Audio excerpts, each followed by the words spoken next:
I have to say that, can I go? Yeah. My father was an architect, and I worked in his office since I was 10 or 11. So I was brought up with architecture. And when I was 18, ready to go to study something, I didn't know what to do, and my father spent me a travel to Corbusier's La Tourette. And when I saw that... This was when you were 18, right? Well, a little bit this was before? Before. No, 18, around 18, yeah. 20, it was 18, I was born when, I think it was a little bit later. Anyway, so I was not ready to study anything.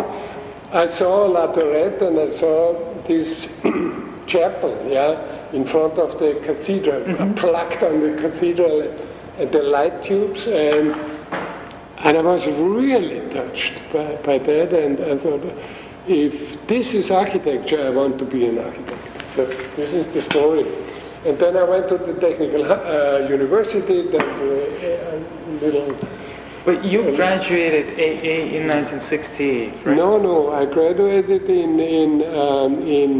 on the technical university. So I was studying POMO, postgraduate, so to say. So I was just sneaking in.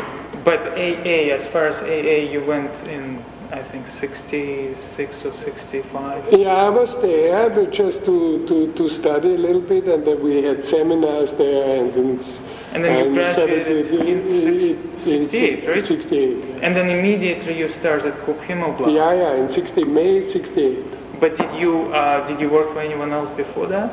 No. So no, my father's office, yeah. I was I was trained as an architect. So there was no need working No. for anyone else? No, I was ready to go for other architecture than I was trained to do. Yeah. So what was the main idea for opening Kochimobla? Yes. Yeah, 68 was the time where everything exploded. Not only architecture, but also music and philosophy, education, society, politics.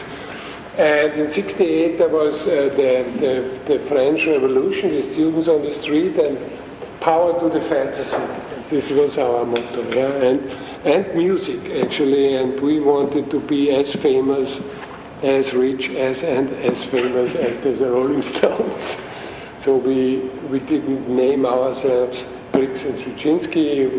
We got a team name, and Himmelblau is not sky blue. It's not meant to be a color, but the idea of having architecture changing like clouds. But what did you start immediately? What did you start working on? This were ideas, not projects, right? No. But this is a big difference to today.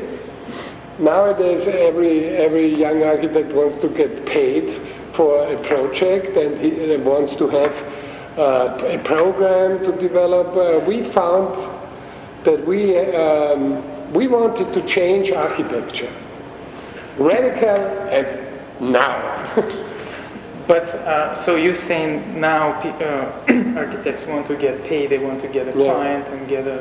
No, we work, no client. So how did you survive? How did you manage to driving trucks and So you work 24/7, right? 24 hours a day? Yeah. So did you teach at the same time? No. 68, how old are you?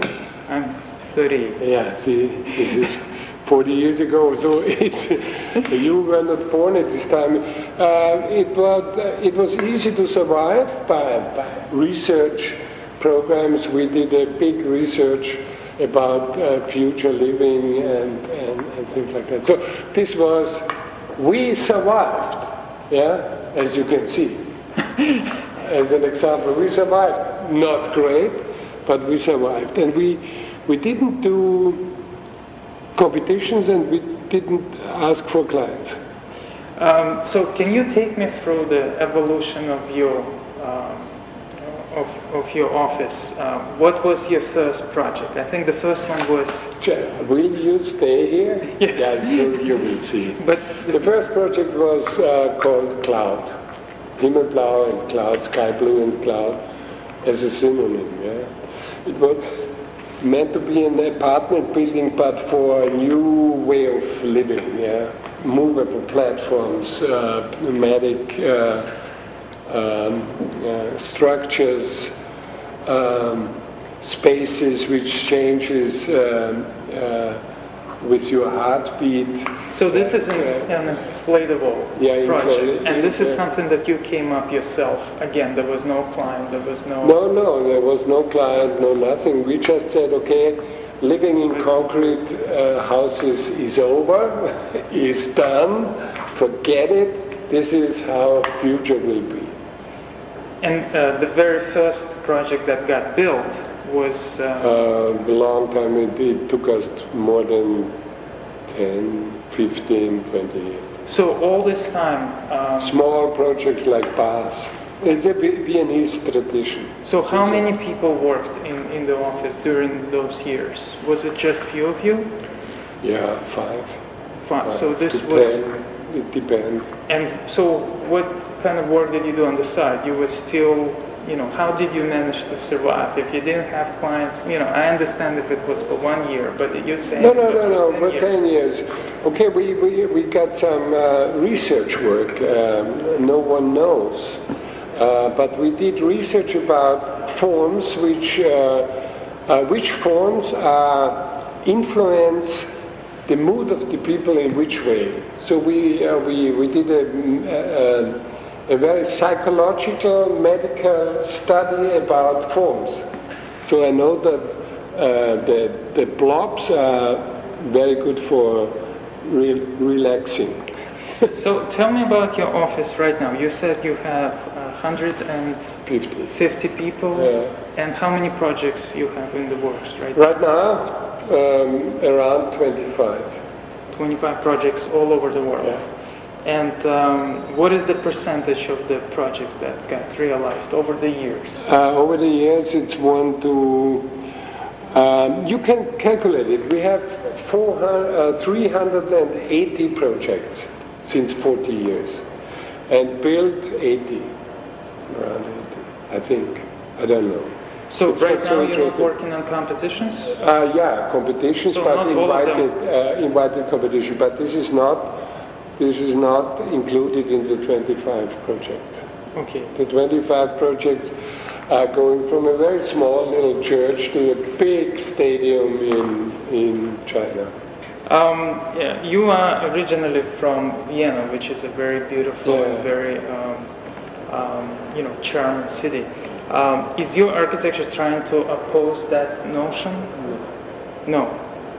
Well, this is the background of every architect is very much influenced by the city or the environment he was brought up, and for me Vienna was in the first glimpse a very brutal city, and we have to be opponents because the landmark society is a big problem in Vienna. That and other things are restrictive and produces only mediocrity. Mm-hmm. Yeah. So first, then we were against. But now I can see that we are influenced by a very important fact, which is, especially in Vienna, a very unconscious influence. This is the Baroque times. We are not like the Dutch guys, for going for diagrams and developing it like this, but we are more like Fischer von Erlach and Borromini and all these crazy guys, which are creating space sequences. So this is, and Kiesler is a tradition, and Hans Hollein and Abraham and Domenic are in this tradition. whether they want it or not. Yeah? So this is what distinguishes Austrian architects from others. Yeah, I would say so. Yeah, they don't know, but subconsciously. And this is my theory about the American, the Jewish architects, which are very Kabbalistic, like Frank or Liebeskind or Eric Moss. And the Calvinistic architects, the Dutch guys and the Swiss guys. Your buildings are meant to look like clouds. There is a passage from Moby Dick when the wind, character the says wind, that I would like to build the wind. Where did the idea of building as a cloud and city as many clouds, where did the idea come from? Changeable environments, yeah. We said at this time that not the architecture should change the human being, but the human being should be able to change architecture. So this in the opposite way of architecture will influence people. So people. where did this idea come from? Bitte? Where did this idea come from? From liberating ideas from the 60s. So a person can make a difference, right? Pushing the envelope. This is going over the borderlines. This is what, like Jimi Hendrix, excuse me while I kiss the sky. So this is very important, that pushing the envelope, trying new things. This is evolution, otherwise we are dead, yeah? Mm-hmm. And we need some ideas in order to overcome the problems. In 1988 in New York, your work participated in deconstructivist show at MoMA. Do you see your work as deconstructivist? Or very much so, because then we have to go back to the roots.